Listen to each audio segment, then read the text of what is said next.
All right. Good afternoon. Happy Monday, everybody. We are back for a special edition. Heidi Foy with Bullfrog Creatives, and I have a special guest today. Gift and a guest. Gift and guest. Yes, there we go. We're actually borrowing his podcast room. Josh Kalinowski, who wears many hats anyways, but today we're going to talk to him in a little bit different, atmosphere and for a little bit different reason.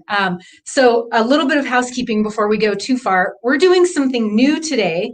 For those of you guys that know me, I have left the smart side and gone to the dark side. I now have an I now have an iPhone. So that also means that I am now on Clubhouse. So we are streaming not only on Facebook, on YouTube, but we also have a little room. I don't even know all the things about Clubhouse yet, but we have a room on Clubhouse. And I'm so happy to report there are other people in the room. So that's also very cool. So thank you guys for joining us. Again, Heidi Foy with Bullfrog Creatives. Y'all are going to want to stay tuned because we are taking this outside the arena in a completely different direction.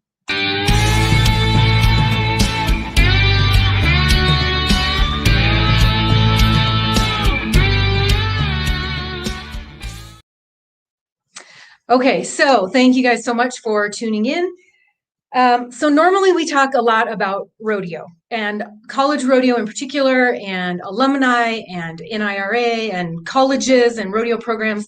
But today something kind of hit home for me, which kind of revolves around my rodeo career and my rodeo background, and that is why I left. And if any of you guys saw the promo, what do you do when your dream ends and life is still going? So Josh, thank you so much for joining us. That's kind of a rough segue, but talk to me a little bit about your book, and then I have some questions about that and kind of where we go from here. Awesome. Well, Heidi, first of all, thank you for having me on. This is wonderful. I am a huge fan of Clubhouse, by the way. I continue to tell everybody that if you are not on that platform, to get on it. There is some amazing, amazing rooms and amazing people, amazing content on there. So this is exciting for me to have us in Clubhouse, and of course, obviously on your Bullfrog venue as well too. So I'm super excited about that. So the book is called Strike Three: What to Do When the Game Is Over, But Life Is Not. And this is really just the journey of my life. And once baseball was done, so I was a professional athlete, played professional baseball for the Colorado Rockies. And a little bit with the Boston Red Sox, and it was done before I was ready for it to be done. I was not prepared to retire, and when I say retire, it wasn't because I was independently wealthy or that I had had so many years in baseball that I got to choose my retirement. Retirement was forced upon me before I felt reached the pinnacle of my career. And so what I wanted to do was share my journey and the lessons that I learned along the way. 13 years of blame and shame and disappointment and carrying that weight of who I was, who I wasn't. Did I lose my life? Did I lose my purpose? And this was a really, first of all, a therapeutic way for me to talk about it. But being in the industry that we are with real estate, one of the things that I started to recognize is that there were so many people that were choosing to go into real estate as a second career, a third career, fourth career, and there was a lot of brokenness that they were having to deal with to help them and to realize the person they are supposed to be, the person that they can be, even through all the failures of life. And so it was a really great way for me to share the story of how I was able to identify a greater purpose, realize that life was actually really happening for me through this entire process, whether I knew it or not, whether I wanted to admit it or not, and that it can for you as well too, that life will still go on and it can be an amazing, awesome life, and you can find great purpose. So I think, thank you so much. That's a really succinct way of telling us what's in that book. So many great tips and tricks. And I will admit, I'm only about 3/4 of the way through the book. I have 2 pages of notes. And so for us to actually review everything that I wrote down that kind of spoke to me would be insane. But if we start at the beginning, the one thing that kind of stood out for me and what connected my story to your story was kind of that feeling of forced retirement. Yeah. And I thought about this at lunch, and I think I have an idea of why my journey was different than your journey. But my forced retirement was when my horse died. I was nowhere near ready to be done, and had never at that time, and even in my upbringing, like you didn't have more than one horse. That's not how we could operate due to finances and kind of just the way things worked out. And so when he died, I was kind of stuck, and I had other events that I could compete in, and I continued on, and I feel like I was still successful. I made it to the college finals.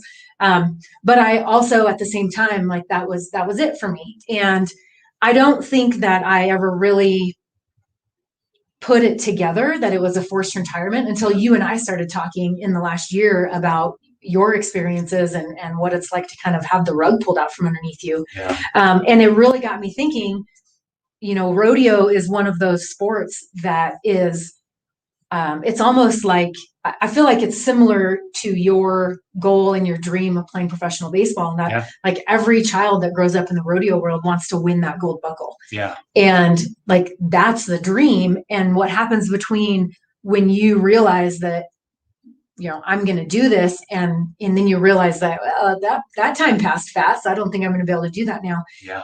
I think having that dream ripped out from underneath you, it changes who you are. It can change who you are, and it can't.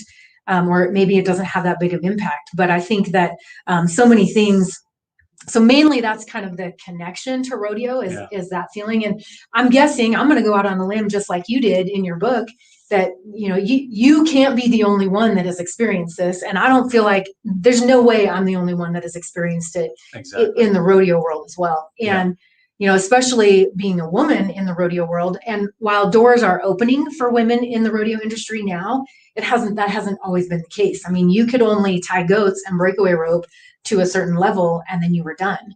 And then you better be able to have a good barrel horse so you can make it to the NFR and win that gold buckle. And I think, like I said, those doors are opening now so that women are able to rope at a higher level than they have before. But, it just changes your mindset. And so I would love to hear if anybody has any of those experiences. I would love for you guys to reach out and kind of talk about what that looked like for you, but also kind of where you went from there.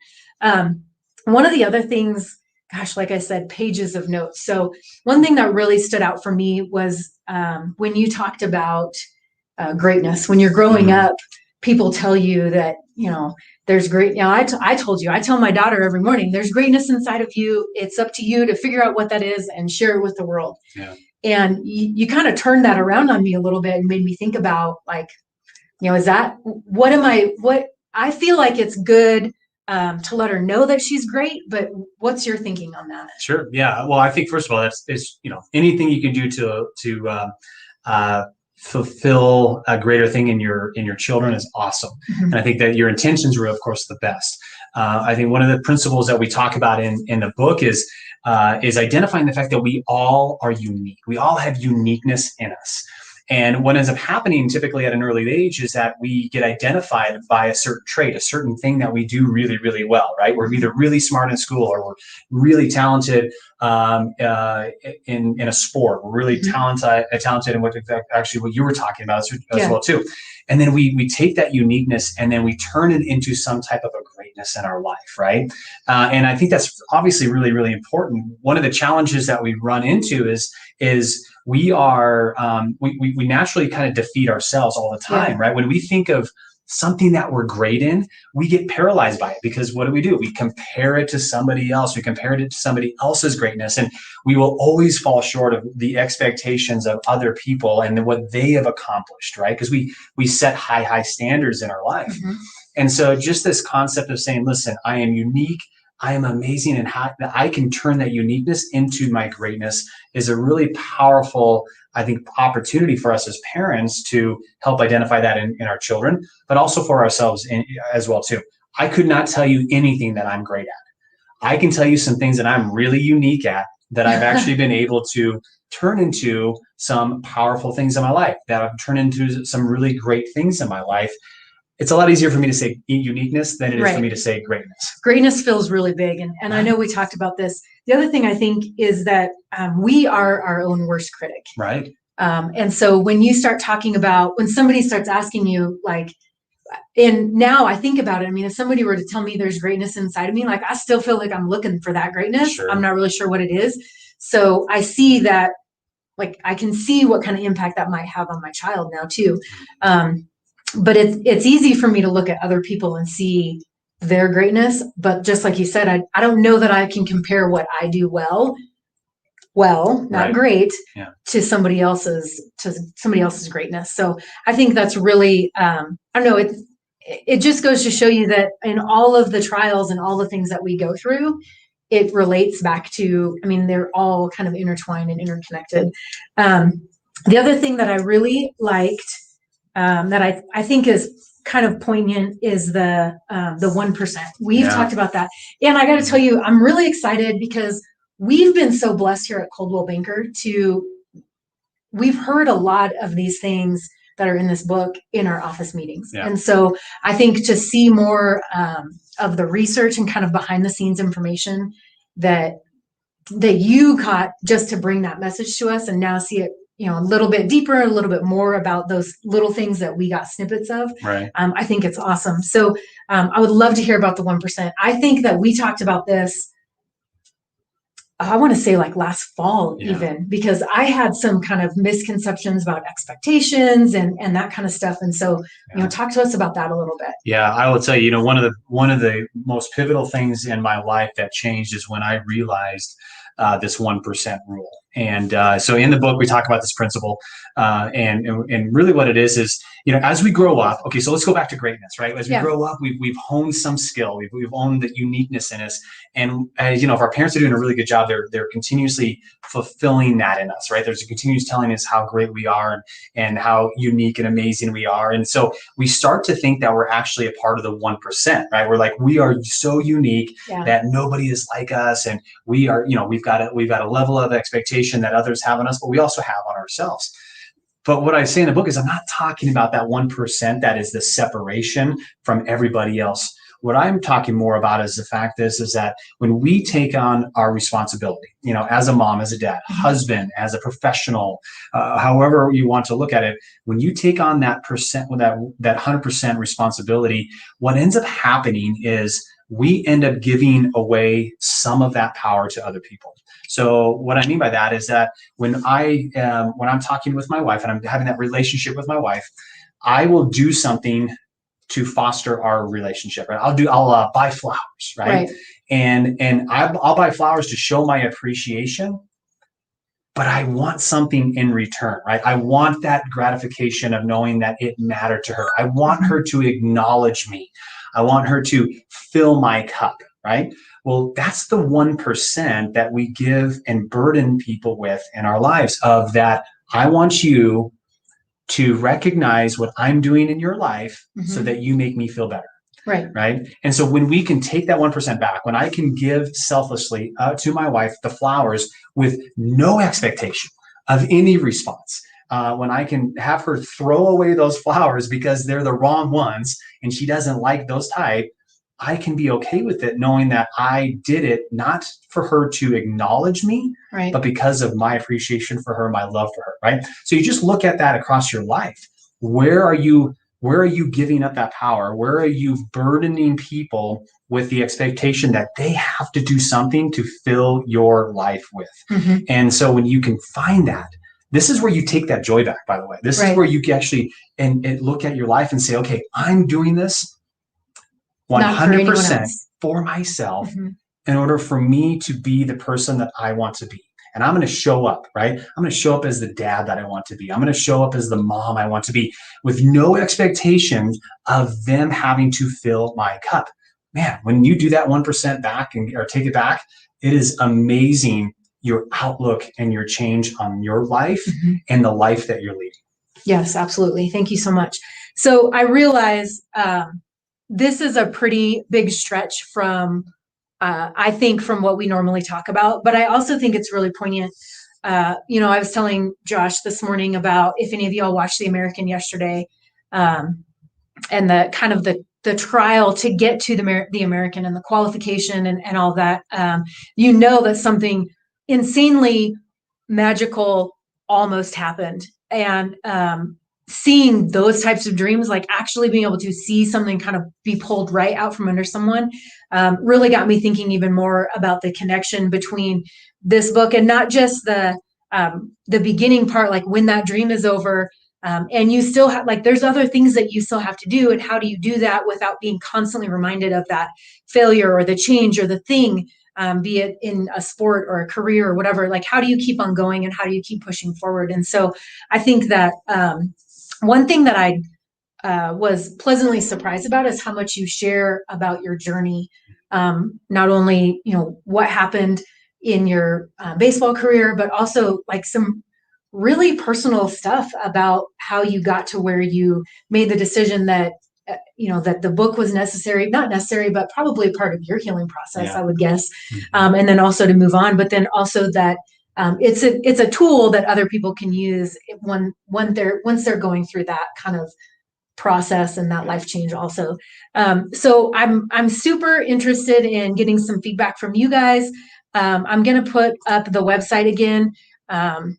It is available on audio. It is available in the book format, hardback, I believe. Yep. Still working on paperback, or we got it all. Everything's so, I out. got the hardback right here. Yeah. So I encourage you guys. It's interesting because I never really thought about my change, kind of the step away from rodeo as like my dream ending, but I was kind of able to put some words to it. The other thing that we talked about was the difference in our paths. Like I didn't realize that my dream ended, and I think it's because of my medical injury.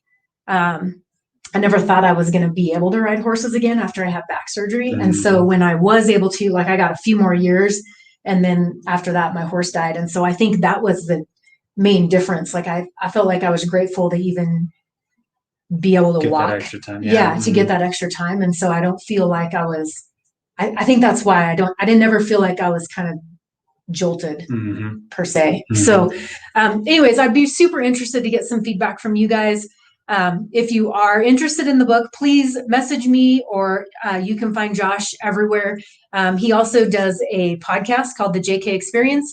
Talk a lot about, talk about leadership and stepping up in your life, in your professional life and in your personal life as a father, a mom, wherever you need to.